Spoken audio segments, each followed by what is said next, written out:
Good morning, good afternoon, good evening, whenever or wherever you're watching this. This is week 3 of Matt and Mike discuss what's on their mind as it relates to commercial real estate. As always, I'm your host, Matt Cormier, with my co-host, Michael Steitner. This week, first of all, and before we even get into this week's topic, thank you for everyone who has watched episodes 1 and 2. I think it goes without saying we're actually overwhelmed with the amount of feedback and mostly positive feedback we've gotten. But we really do appreciate 1 and this. 2 are not supposed to be great. We're hoping to give us more feedback. We want to give you what you want, topics you want, even style you want. This is supposed to be both informative and entertaining. And that actually kind of gets to the topic of week 3, because a lot of the feedback we've gotten is, and maybe this is the headline versus trendline thing again, which is work from home has never been more in the limelight. We now have going on, I guess we're going on almost 4 months of data now to start to back these type of things up. More and more surveys are coming up that give what employee feedback is on work from home, some positive, some negative. But we're really starting to see the impact. Is in terms of long-term, right? But then there's the long-term trend, and this we won't have stats on, but I think that's what we really want to approach today, right, Matt? Is we're projecting here and guessing, but what are the long-term implications potentially on work from home based on what we've seen in the past? Well, listen, as always, I'm going to try to get the people out there legitimate facts and data, and then you're going to just jump in with what you think is in your gut, and usually what's in your gut is right. So I'm comfortable with that, and that's our dynamic. But let's get going. So what I think we want to start off, and I want to start this macro to kind of frame the conversation here for us, Mike. We're really starting to understand work from home policies. And a quick stat, we're already in the most recent JLL survey, which came out in June, 51% of companies are actively starting to put work from home policies in place for when their people return from COVID-19 lockdowns. So what does that mean? It means half of the companies out there are actively now looking at how can I make work from home not permanent, because here's the funny part about the stat, 94% of all office employees that were polled during this most recent JLL survey want to return to the office. 94% of all employees want to return to the office in some capacity. I think when Mike and I started this podcast, sick and tired of like their kids reading in the other room. Like, of course, they're sick and tired for a number of reasons, obviously. Right. But it sounds like the office is here to stay, not just as real estate professionals, but people's desire to go to the office. We've been absolutely right. I think when we started this podcast was based on May data that was 12% of the people wanted to work from home permanently. Now it's down to 6% of the people want to work from home permanently, because we're really seeing what going on now 4 months or 3.5 months looks like. We're really starting to see the impact of it. So to frame the conversation a bit more, again, 51% of people or employers out there are now looking to put in work from home policies for their people, which means half of our clients are looking to do that. I actually thought, based on my experiences over the last 4 weeks, I would say more of my clients are actually doing that than 50%. How can we make this work? So at least they're asking the question. They're evaluating it. They're doing deep dives. They're figuring out what they need. A big part of that is cost reduction, and then also meeting employee needs. Yeah, I think that's where we're going to weight the scale a little bit. Employee, if they're listening to their employees are saying we want to be back in the office in some capacity, but maybe there's a better way to be productive. Maybe that's a blend or a hybrid of work from home, work from the office, work from Starbucks, whatever is more relevant for people out there in terms of how they're productive. And I think what we're seeing from our clients is not that this is the first time that they're listening to their employees. They've always heard their employees when it comes to these type of things, but it's this 3.5 months has actually given them the full time to evaluate what this would look like. I think what we saw in the first 4 to 6 weeks of COVID was increased productivity. Right, people, and I'll call this adrenaline. People, one, were sent home in a panic, had no other opportunity but just to say, I have to make this work.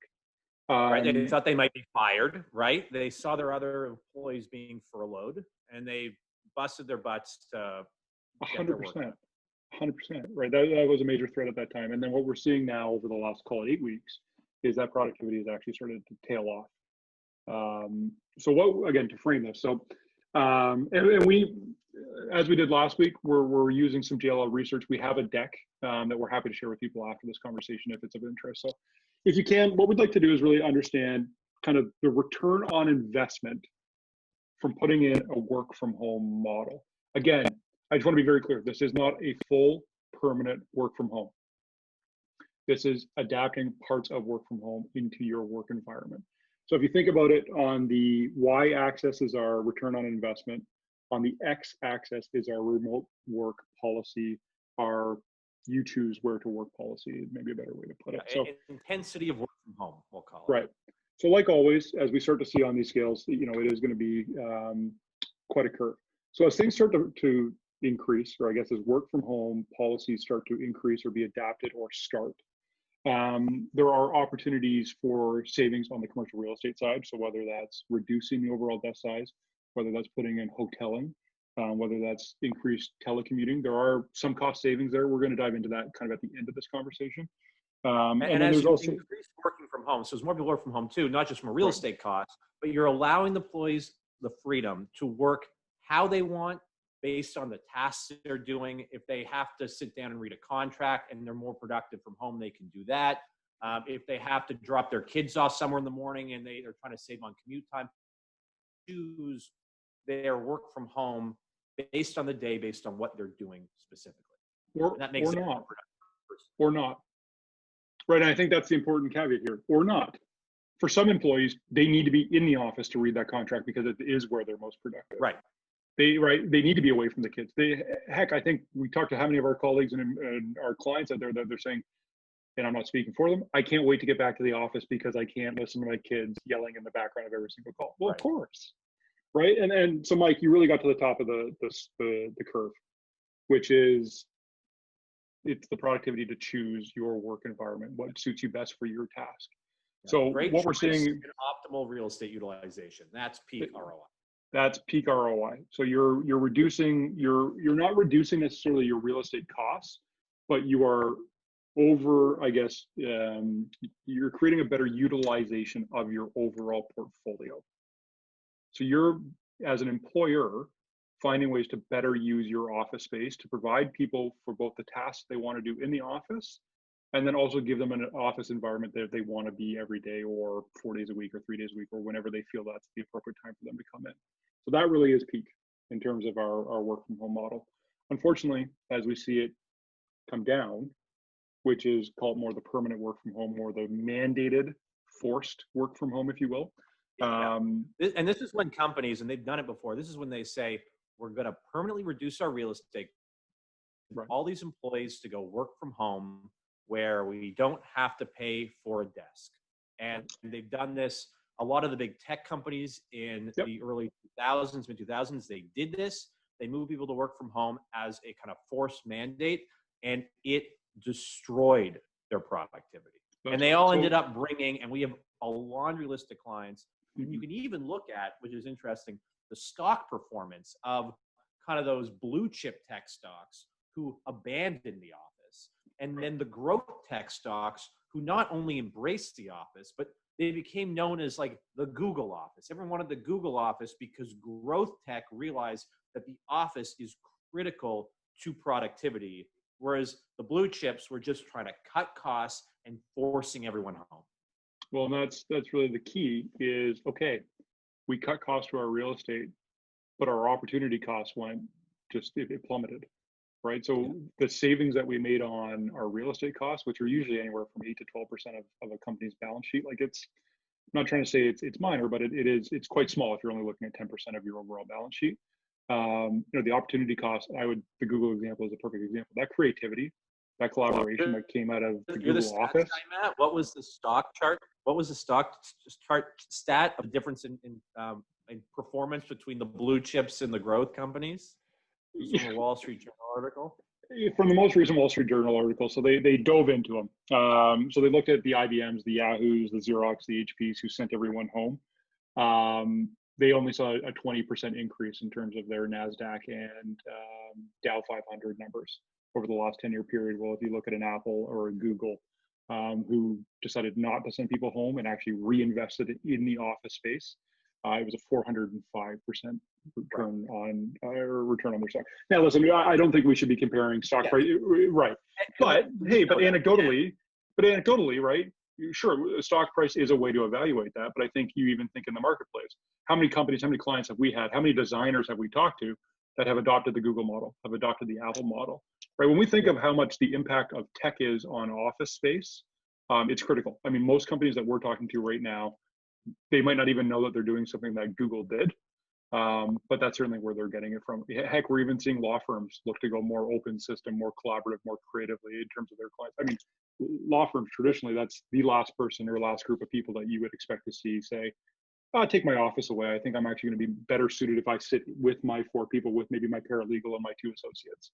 From a senior. Now, I want to talk about, because I think it's important in terms of when, and I know the stock price thing is, there are 100,000 factors that go into stock price performance. And office space is one of those factors. But well, you brought it up. But I think it's important is when you talk about these tech companies, is the sleepy tech companies versus growth tech companies. And I think that I want to talk about today, which is really important, is the attraction and retention of talent, and how work from home is so closely tied to that, and how they're both so closely tied to productivity and long-term performance. Right. So when you look at the IBMs and the HPs and the work from home strategy, we can, and this is anecdotal, but these companies were not drawing the best talent out of University of Waterloo. We're not drawing the best talent out of Stanford. The Googles, the Apples, were the Palo Alto growth companies were picking those employees up because, the talent wanted to work for these companies because they were growth companies, and because they embraced the office, they embraced the culture of growth that they were looking for, which is embodied by the office. Whereas the big tech companies are saying, okay, we're just going to pay you money to sit at your home computer and work from home. Well, that was a big factor in pulling that talent in from those universities. Well, and think about it. I mean, sure. Like, I'm out there and I'm thinking, I'm listening to you right now being like, oh, Mike, 10 years ago, everyone wanted to work for Apple or Google. They still do. And maybe that's true. But even think about it when someone's coming out of university or college right now and deciding to choose between our 5 big banks. Besides, if I want my pin to be green or I want my pin to be red, there's not a huge difference between them all. I mean, think of the law firms, think of the big 4 accounting firms, right? What are we actually choosing between? And again, I'll revert back to the stat. 41% of job seekers want or demand to see the office space they're going to be working in before they make their ultimate decision. Right? Yeah. That's the second highest. Let's agree with that. 41% of employees want to see their office or use their office as a big determining factor of if they want to work for a company. Right. So you think about it, you think of the companies out there right now, and again, you look at both ends of the spectrum. Tech started it, it's filtered through, and it's gotten to a point where even law firms are doing it. But hey, maybe we should take on additional space right now, or maybe we should convert some of our space to be more of a employee-centric area. So can I put in a place where, there's a games room, we're going to bring lunch in every day. I was talking with a law firm before COVID hit, and they actually have a dry cleaning services that'll come do the dry cleaning for the associates.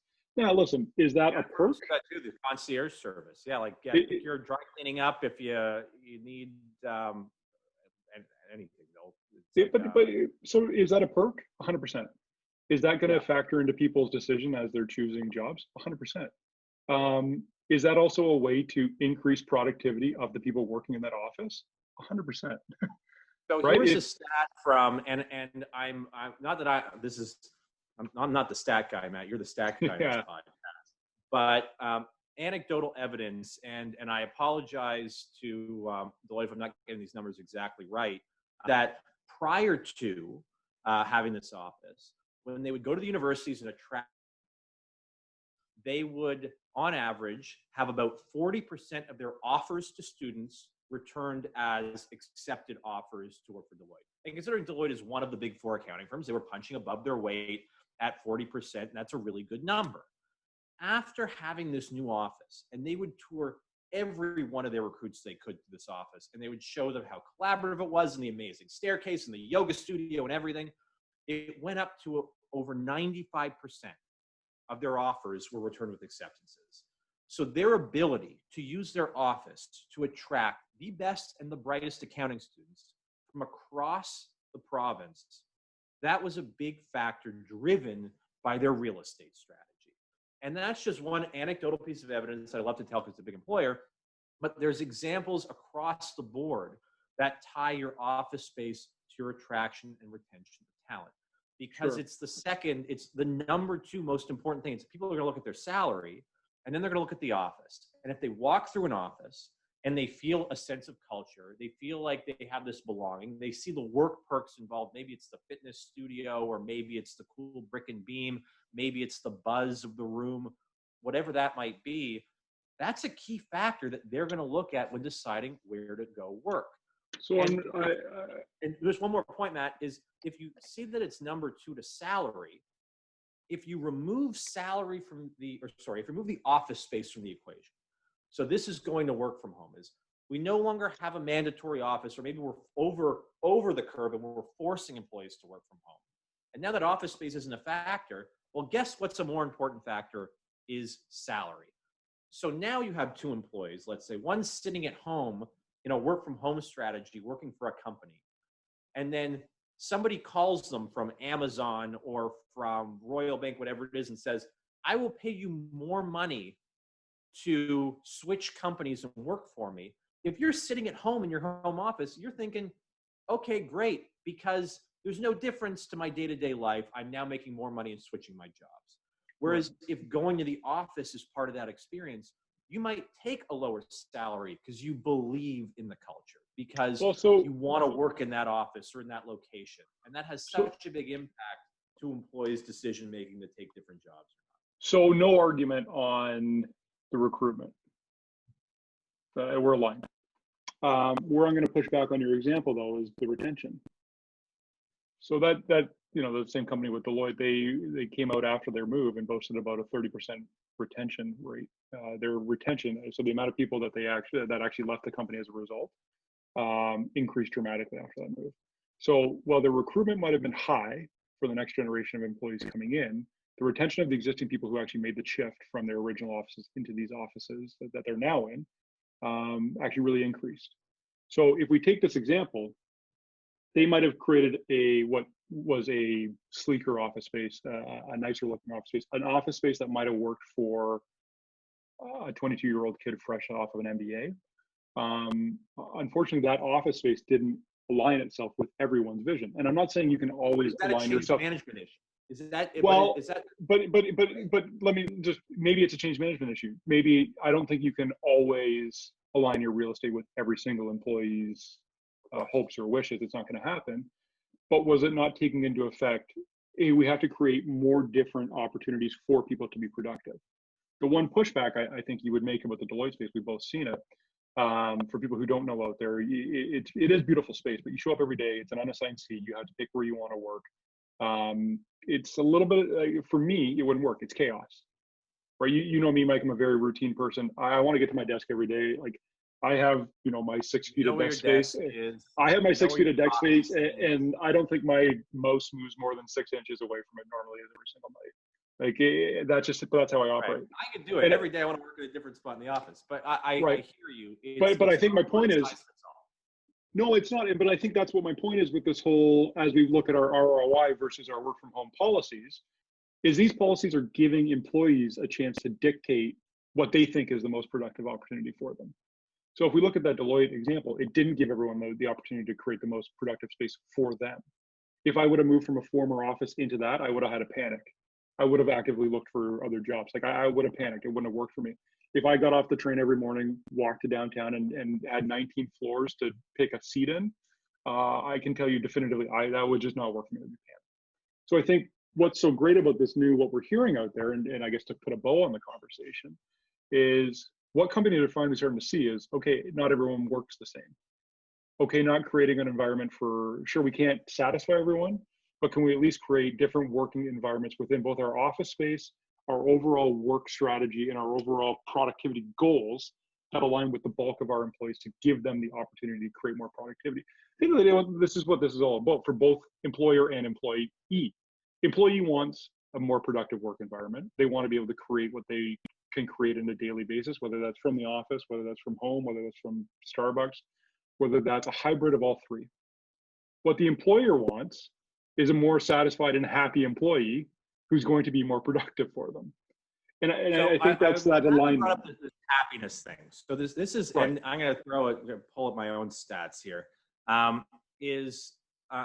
Happiness is a big driver and this is where the employee is almost deceived by what they think they want versus what they actually want. So I feel like some employees who even are very pro work from home are like, oh yeah, I want flexibility. I have my fridge there. I got my dog here. Like I'm working from home. This is my environment. This is perfect. Mm-hmm. But in terms of happiness, we as human beings are very social creatures. And having an office with human interaction every single day, live social life in our office to some degree is extremely important. Right. And this is, by the way, the studies are shown across introverts and extroverts. So there was one study, something I love. There's this podcast called The Happiness Lab, where this Yale professor who teaches the psych course on the science of happiness goes off about different factors that influence happiness. And she was talking about human interaction in one of her episodes. And one study talked about this, where they had people commuting on a train, and they separated them into 3 groups. The control group was do what you normally do.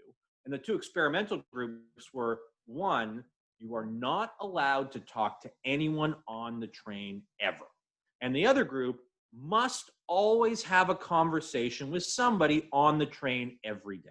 Even if it was like the person next to them, it was scary. And they took the data across these 3 different groups. And when they showed the happiness reporting, so first they showed beforehand, people assumed that they would have anxiety having to talk to people, and they'd be happiest just reading their book and not talking to anyone. Mm-hmm. And afterwards, what the data showed is that the people who were forced to have conversations were happier in the end by a material large amount because they were forced to have this human interaction.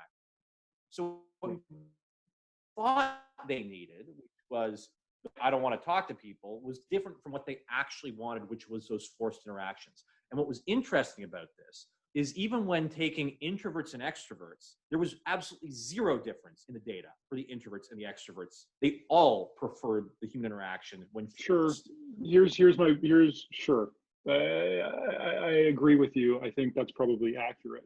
I think what the issue with that is that's at both sides of the spectrum. So if we look at our return on investment versus our work from home model that we've referenced earlier, one side, which is make everyone talk together, is the start, right? Both of these are endpoints. And I think what we're seeing companies do is merge, right? The top of that return on investment is giving the people the opportunity there. Mike, you're the most social, one of the most social people. You're one of the most, but hold on. You're one of the most social people I know, right? But that doesn't mean you're going to get on a train and 24 hours want to talk to people. Right? Some days there are those times where you're going to want to put on your headphones, watch a movie, read a book, answer your emails. Right? Like I think what we're seeing now is is interesting, Matt. But what I'm saying, which is interesting, is that people might think, even to the degree where that curve is and where it starts, where it ends, people might think that they want the flexibility and they want to work from home, and they might overwork from home because in reality, what makes them happy is going to the office. So the 100%. Flexibility is where people will start to get confused and they will overwork from home when really they need to be forced to have those collisions because it really scientifically makes them happy. But that's agreed. That's what we've seen over the last 3.5 months, right? The stats are there. 94% of people want to be back in an office in some capacity, right? They've been forced. This has been, just so we're very clear, the last 3.5 months have been a forced work from home. There's no other way to put this. We are both company-wide, for most companies, you have been forced to work from home. Government-wide, you've been forced to work from home. This is a forced work from home scenario. Whether you want to say that's, in your train example, that is a force, you cannot talk to anyone, right? I guess the talk to everyone would be a force. But they were even happier, than the control group who could do whatever they wanted. Sure, but at the end of the day, where the data gets really interesting. Well, what's interesting, 94% of people want to be back in the office. So I don't think anyone's fighting your theory here that people want to be social, want to work together, want to collaborate. The force social does better for us than we would intuitively think. Okay. Which is that, and that's what the data shows. That's what's interesting.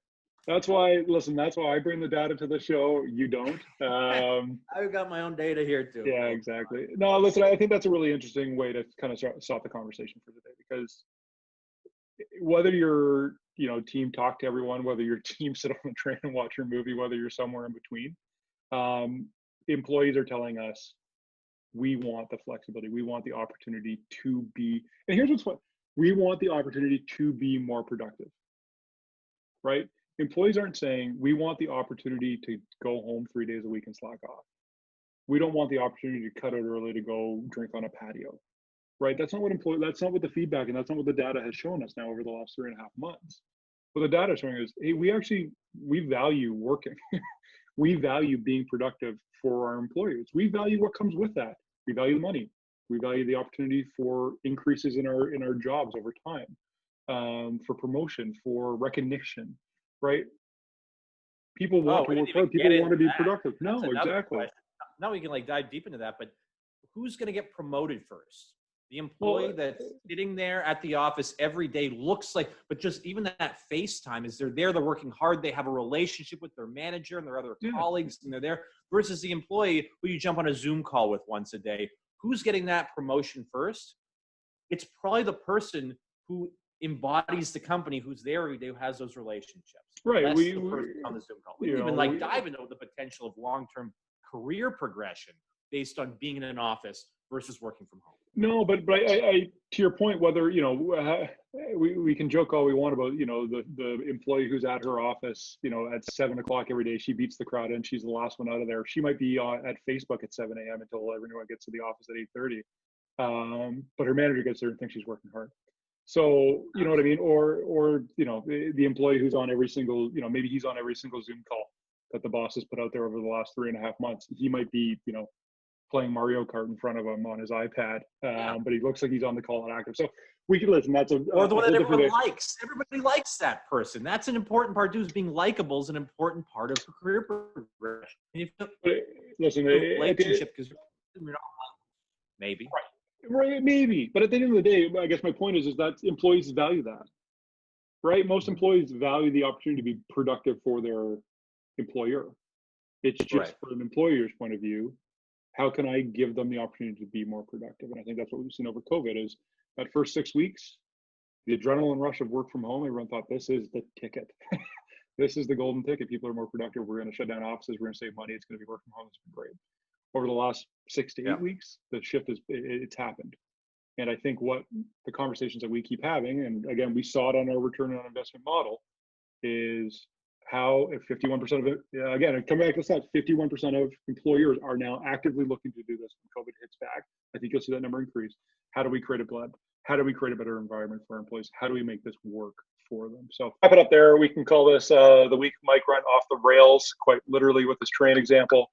And we'll be back next week to talk some more. Again, if you have any feedback, let us know. We'd be happy to share. We also have this full report that we've referenced a lot of the stats from today. Reach out. I know a few of you did it after last week's, and we sent that along and had some more good conversations off this. So for this week, thanks, Mike. Thanks, guys. Thanks for watching. Thanks, everyone out there. We'll talk to you soon.